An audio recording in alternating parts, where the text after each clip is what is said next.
Ассалаумағалейкум қазағы. Қасым-Жомарт аға, сізде біреулер айтып жатады ғой, Қасым-Жомарт Тоқаев бірдеңе деп. Мен де ондай емес.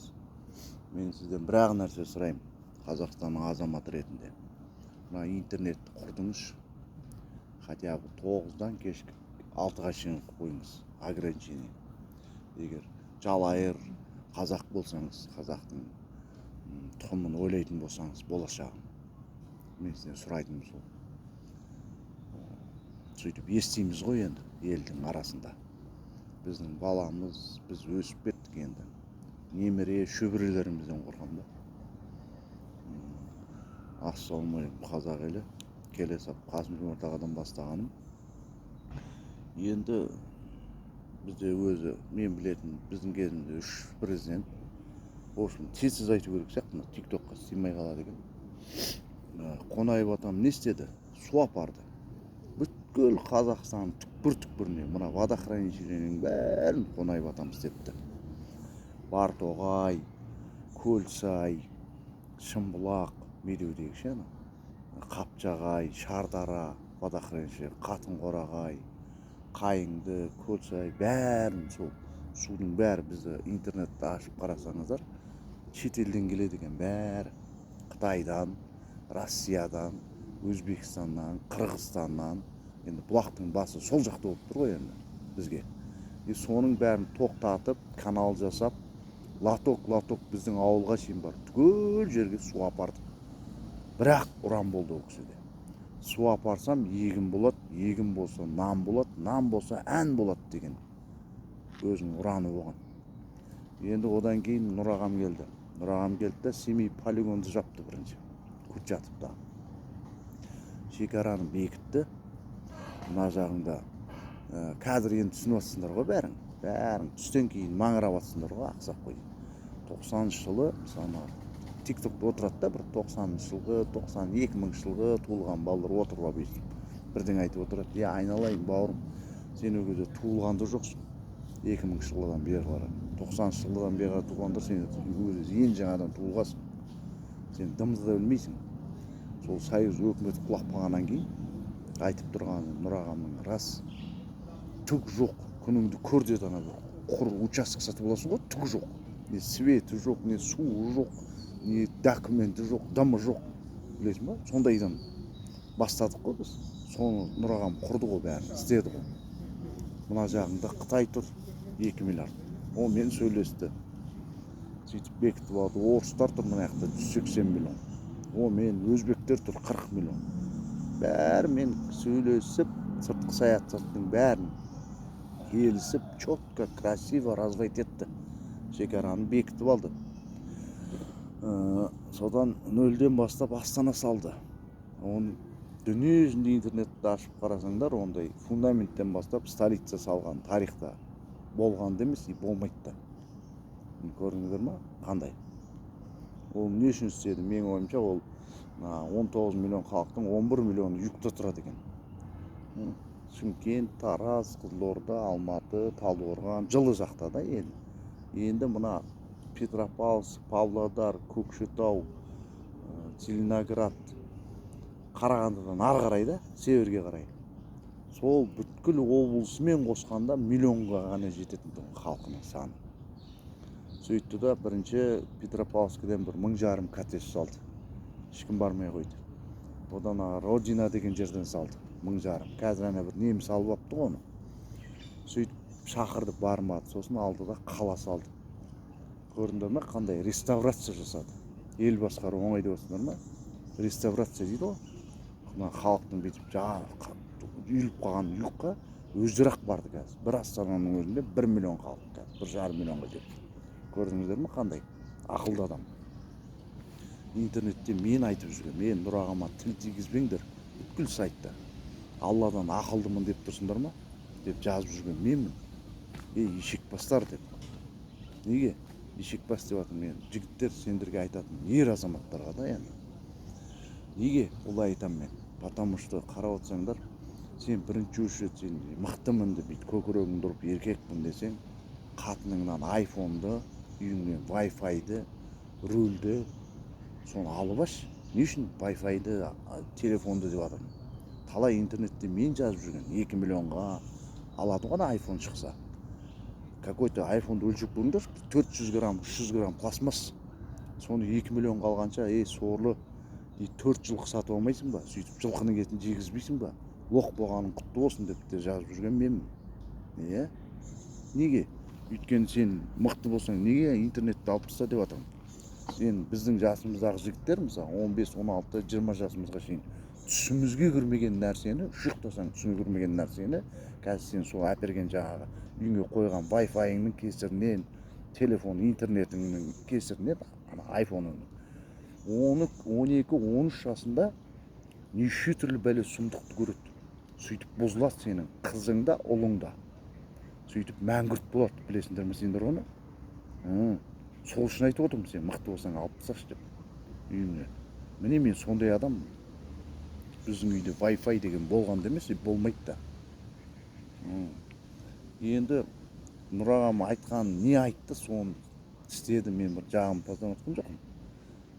8000 километр жол салам деді ма, бетон, мына көріп тұрсыңдар, салды. Баяғы ұлы ата бабаңның жібек жолы ол, шығыстан батысқа шейін караван жүретін. 6000 километр пойыз жол салам деді ма, салды. 100 мектеп, 100 больница деді ма, істеді. Біздің ауылға шейін. Ол Нұр ағамды алдағандар бар. Өтіріктен бұрынғы больницаны жөндей салып, міне біз новый мектеп салдық, новый больница салдық деп. Одан скорый мен полицияға мен айтқан сөздерді істеген. Әр жыл сайын 100 машина, 100 не береміз деді, жаңартамыз деді. Техникасын жаңартты ма? Пожарный, үшін госслужбаны жаңартты. Одан кейін Астананы салды ма? Салды. Сөйтті да Қасым-Жомарт ағаға берді. Өзінің армандары ғой баяғы. Ұмытып кеттім, самый главный. Астанада мәңгілік ел деген монумент бар, көше бар. Ондай көше, ондай ат, тәуелсіздік, республика деген Қазақстанның еш жерінде жоқ. Соны Нұр ағам ойлап тапты. Өзінің арманы ғой, еліміз мәңгі болсын деп. Центральный Азиядағы, оны бәрін білесіңдер, ең үлкен мешіт салды. 20 мың ба, 30 мың адам сияқты. Бұрын Ташкентте болған. Ең биік зданияны салды. 611 метр ма, Абу Даби деген. Содан ақ байқамайсыңдар ма, кім екенін? Егер действительно сендер айтқандай ұры сұлтан бірдеңе десеңдер, сөз тиіп, егер действительно сондай жаман адам болса, Құдайдың қаһарына ұшырап, баяғыда инвалид болып қалатын еді ғой. Хоть миллион, миллиард доллар салса жазылмайтын деп. Соған неге миларың жетпейді? Элементарный вопрос. Егер действительно сөйтіп ойлайтын болсаңдар. Кімнен біреулер айтып жатады ғой, Әбіләзов бірдеңе қазір шықты ғой бәрі. Соларға сенетін болсаңдар егер, ол жаман адам, осындай адам деген. Так что тіл тигізбеңдер. Өз буын маған ешқандай сөз тимейді. Мен өз тірлігімді істедім. Ештеңеден қамықпаймын деген ол рас, мен оған 100% келсем. Дұрыс па? Одан Қасым-Жомарт ағаны қойды. Интернетті ашып қараңдар қазір, бәрің интернетке сенесіңдер ғой, Құдайдай. Құдайдан гөрі қазір интернетке сенетін болды ғой, елдің бәрі қуды қазір өткенде. Бір жігітте рас айтып отыр. Әйелімді ұрадым, бұрын шапалағын бересің ғой, қуды деп. Действительно ол қуды қазір елдер осылай. Конкретно қуды. Ол неден? Осы интернеттен. Мен бірінші үші соны сұрадым ғой Қасым-Жомарт ағадан. Енді Қасым-Жомарт ағаны қарап отырсаңдар, интернетті ашып қарасаңдар, дүние жүзінде адамзат тарихында мен туылғалы бері оған дейін де болмаған 15 тіл білетін Горбачев Михаил Сергеевич, соның әйелі Раиса деген болған. Одан кейін бұндай политолог, 7 тіл білетін Қасым-Жомарт аға сияқты политолог президент адамзат тарихында болғанда емес, болмайтын да шығар. Міне, сондай кісіні алып қойды. Көрдіңдер ме? Кімді қою керек екенін біледі Нұр ағам. Қойды ма, болды, значит, біледі кімді қою керек екенін. Бұл сыртқы саясаттың бәрін айттым, президенттерімізді айттым. Енді коррупция туралы айтайын деп тұрмын. Енді жалып айтайын деп тұрмын. Алматы қаласы, коррупция номер 1. ИП, ТО, АО, малый, средний бизнес, үлкен предпринимательдер бәріне ақша берді, Нұр ағам аямай берді.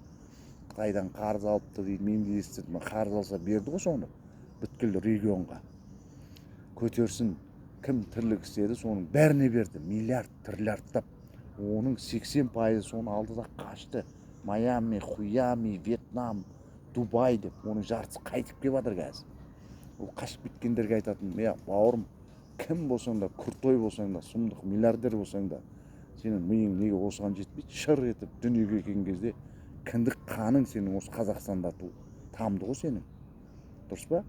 Туылған кезде шыр етіп ол дүниеге келгеніңде неге сен барып сен туылған жоқ әлде сен туыласап саған миллион доллар кейін 18-20-ға толып крупный бизнесмен болған кезде келіп қайтарасың деп шведтер саған швейцарский банкқа апарып ақшаны тұрасыңдар. Сондай ақша беріп пе?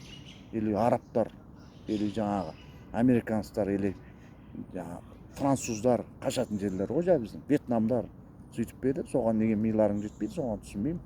Ақшаң тасып сыймай баратса мынандай бір домды сал да берші елдерге, халыққа. Неге солай істемейсің? Бизнесмен болсаң, сенің етпен айналыссаң, етіңді осы халық жеді. Киім сатсаң, киіміңді осы халық алды. Арақ сатсаң, арағыңды осы, напиток сатсаң, напитогыңды осы халық алды. Неге сен соның бәрін жинап Дубайға, арабтарға апарып тұруың керек? Қазақта сөз бар ғой, теріңді тірідей сыпырады ол жақта. Мен білемін оны.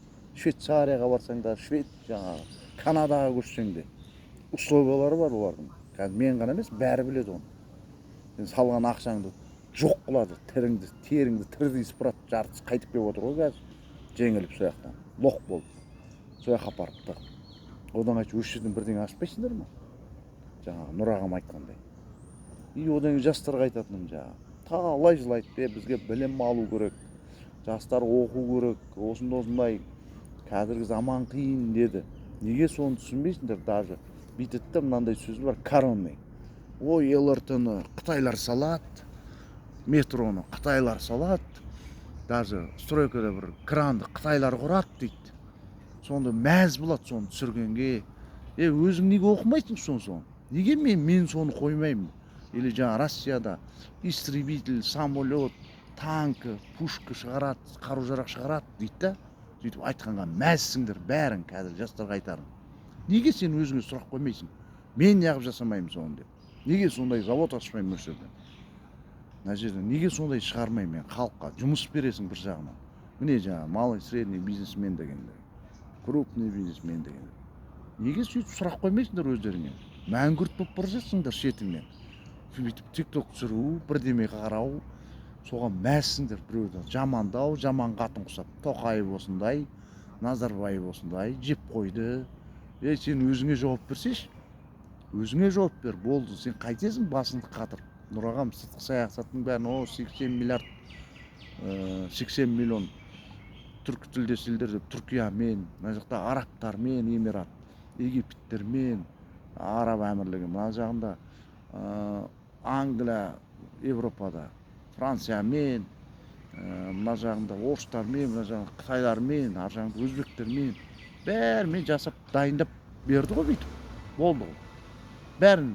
Бәрімен кәдімгі татуласты ғой. Северный Корея, даже Южный Кореямен, даже ана қазір көріп жатсыңдар. Енді мына жаңағы сол байыған мына жерде күрттер, мына жерде енді Алматыда қарап отырсың, қазақтың мықты жігіттері қайда жаңағы көкірегін төсіп, байлар, былай айтқанда. Предприниматель, монополистер дейді ғой. Қаяққа қарап отырсыңдар сендер?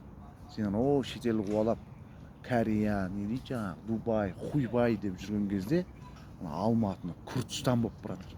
Жартысы Ұйғырстан, лағман қана, бір бәле, жартысы